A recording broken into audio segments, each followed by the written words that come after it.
We have one last question that we like to ask everyone who does this interview with us, and it's one of our favorites.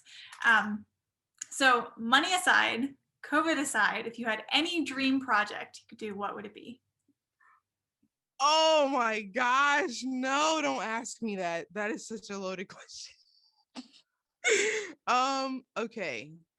So, Jill Scott. Oh my gosh. Jill Scott is, for anybody that doesn't know, she's like a neo soul queen.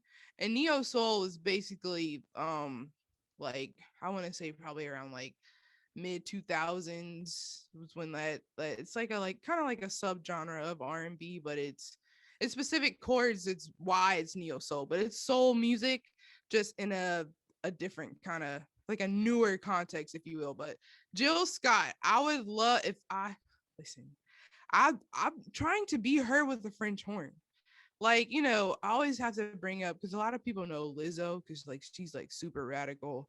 And so I'm like, so if you take Lizzo and you give her a French horn and you put a lot of more clothes on her, then that would be me.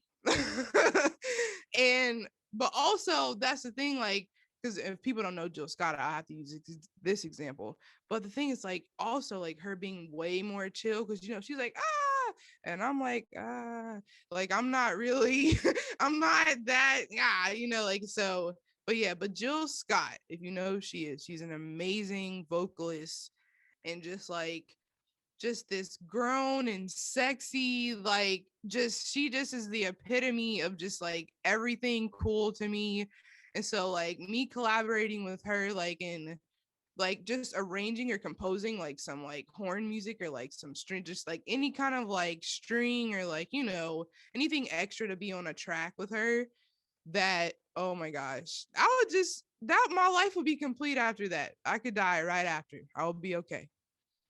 But yeah, no, Jill Scott, she's like my favorite. So that's kind of a goal. Like, I've reached the French horn audience and the classical audience just because I'm doing something different and it's a French horn. But really, I also want to get into the R&B and the neo soul audience too, so that like, I can like be seen as, like composer, arranger, and then just be able to just sit next to Jill Scott just for like 10 minutes. That's it. That's all. I love her. She's like, see, I'm fangirling right now because she's amazing. So yeah, that would be the dream. That would be the dream. So if you guys can make that happen, you know, let me know. I'm ready.